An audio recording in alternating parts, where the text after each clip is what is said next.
Bismillahirrahmanirrahim. Assalamualaikum warahmatullahi wabarakatuh. Selamat pagi, salam sejahtera bagi kita semuanya. Om Swastiastu, Namo Buddhaya, salam kebajikan. Nama saya Naila Safa Amira dengan NIM 21104120041, Fakultas Ilmu Sosial dan Ilmu Politik, Program Studi Hubungan Internasional UPN Veteran Jakarta. Untuk memenuhi tugas ujian tengah semester mata kuliah Pancasila dan Kewarganegaraan, saya akan menjawab soal UTS sebagai berikut.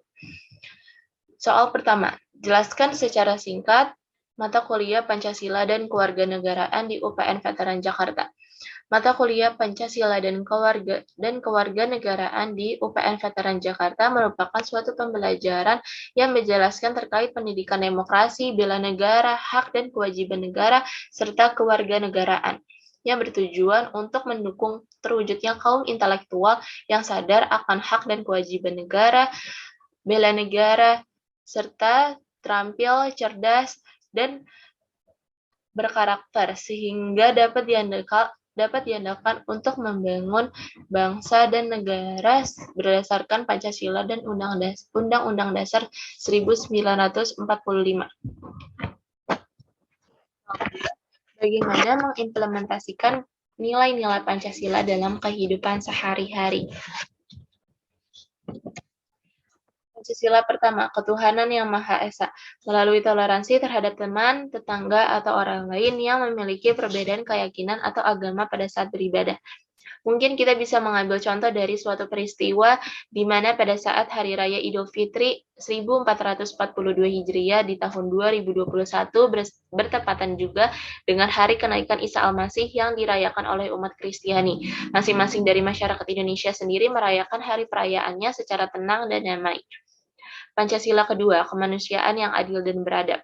Menghormati teman atau tetangga atau orang lain tanpa membedakan suku, agama, ras, dan golongan, serta melaksanakan kewajiban sesuai peraturan yang berlaku atau sudah disepakati bersama di lingkungan masing-masing. Pancasila ketiga, Persatuan Indonesia. Menggunakan bahasa Indonesia sebagai bahasa pergaulan di tengah lingkungan yang memiliki berbagai latar belakang budaya, dan mengharumkan nama bangsa lewat prestasi di berbagai bidang akademik maupun non-akademik. Pancasila keempat, kerakyatan yang dipimpin oleh hikmat kebijaksanaan dalam permusyawaratan dan perwakilan. Ikut andil dalam pemilihan kepala daerah, baik dari tingkat provinsi, kabupaten, hingga RT atau RW. Serta aktif dalam mengikuti suatu organisasi di kampus. Pancasila kelima, keadilan sosial bagi seluruh rakyat Indonesia. Bersikap adil kepada siapapun tanpa memandang seseorang dari status dan kondisi ekonomi, serta tidak mengintimidasi orang dengan hak milik kita. Soal ketiga, jelaskan filsafat Pancasila. Filsafat Pancasila merupakan nilai-nilai Pancasila sebagai dasar negara dan pandangan hidup bernegara. Merupakan salah satu fungsi Pancasila, yaitu sebagai filsafat negara untuk ditetapkan pada masyarakat. Pancasila sebagai filsafat ini adalah perluasan dari fungsi Pancasila sebagai dasar dan ideologi Indonesia.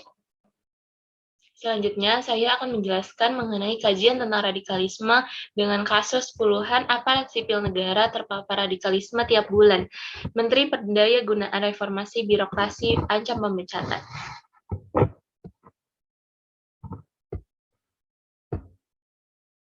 Definisi radikalisme.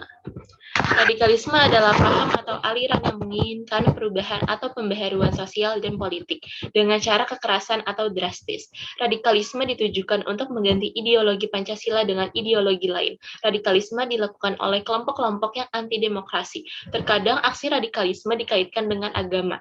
Sementara itu, dari sudut pandang agama, radikalisme merupakan sifat fanatisme yang sangat tinggi terhadap agama yang dianutnya, sehingga para penganutnya melakukan cara kekerasan untuk mengajak orang lain yang berbeda paham untuk sejalan dengan paham yang mereka anut.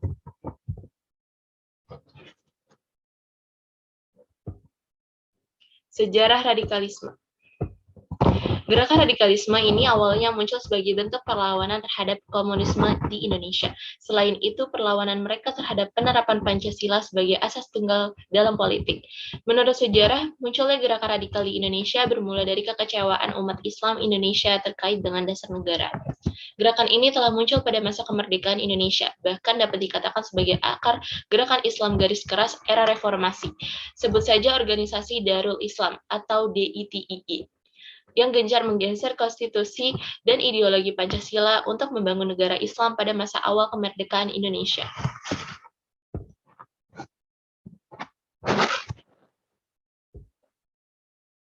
Pengenalan kasus puluhan ASN terpapar radikalisme tiap bulan. Menpan RB ancam pemecatan.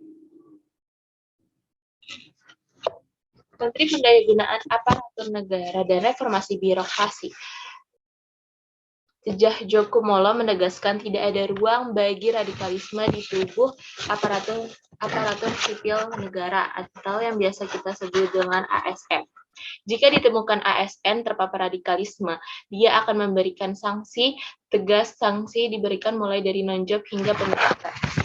Dalam sambutan peresmian Mall Pelayanan Publik atau MPP, Kabupaten Pati Tjahjo mewanti-wanti ASN untuk tidak menganut paham radikal, apalagi terlibat terorisme. Tjahjo mengaku sudah memberi sanksi kepada para ASN. Tiap bulan ada ASN yang terpapar. Tjahjo yang juga mantan Menteri Dalam Negeri itu heran dengan banyaknya ASN yang terpapar radikalisme. Dia mengaku selalu mendapat laporan dari BKN atau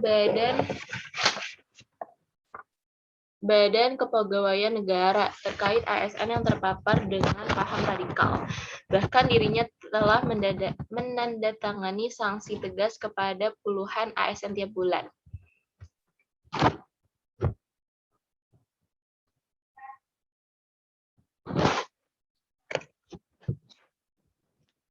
Analisis kasus. Terdapat pemberitaan sebuah kasus mengenai pekerja ASN yang terpapar dengan paham radikalisme. Para pekerja ASN didoktrin untuk menolak asas Pancasila sebagai dasar negara Indonesia. Mereka dijadikan sasaran dalam penyebaran paham radikalisme. Sebab sebagian dari para pekerja ASN, mereka belum berpikir secara matang dan mudah untuk didoktrin. Penyebaran paham radikalisme memanfaatkan berbagai macam strategi. Salah satu contohnya melalui pengajian atau ceramah. Gerakan radikal melakukan perekrutan melalui media komunikasi di dunia digital, seperti website atau gambaran-gambaran serta tulisan-tulisan di media sosial, seperti Instagram atau WhatsApp, dan lain sebagainya. Faktor penyebab mengapa ASN dijadikan sasaran mengenai penyebaran paham radikalisme dikarenakan tertarik dengan semangat memerangi korupsi, menekan kepentingan lokal, nasional, dan global di lingkungan pemerintahan.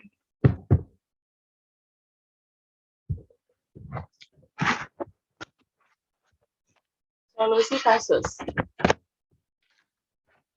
Fenomena radikalisme di ASN menyebabkan adanya kemudahannya teknologi internet, diperlukannya untuk melakukan pemberantasan agar terhindarnya radikal semakin meluas. Pemerintahan diharap untuk menangani konten-konten paham radikalisme yang tersebar luas di media sosial, agar tidak bisa diakses oleh kalangan remaja ataupun pekerja ASN. Dan juga pemerintah harus mampu melakukan pengawasan dan tindakan deteksi pencegahan terhadap kegiatan kelompok-kelompok tertentu yang berujung pada rekrutmen anggota baru. Solusi terkait kasus penyebaran paham radikalisme bukan hanya menjadi tugas pemerintah, tetapi tanggung jawab seluruh bagian bangsa Indonesia. Keberagaman untuk menumbuhkan kesadaran tentang pentingnya Pancasila dalam kehidupan berbangsa sangat penting karena merupakan kepedulian dan pemberdayaan dalam pengalaman kehidupan bermasyarakat.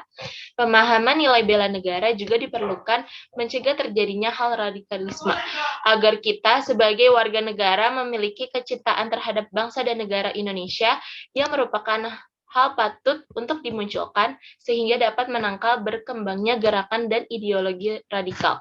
Serta sanksi yang lainnya yaitu dengan pemecatan atau tidak naiknya jabatan seorang pekerja ASN.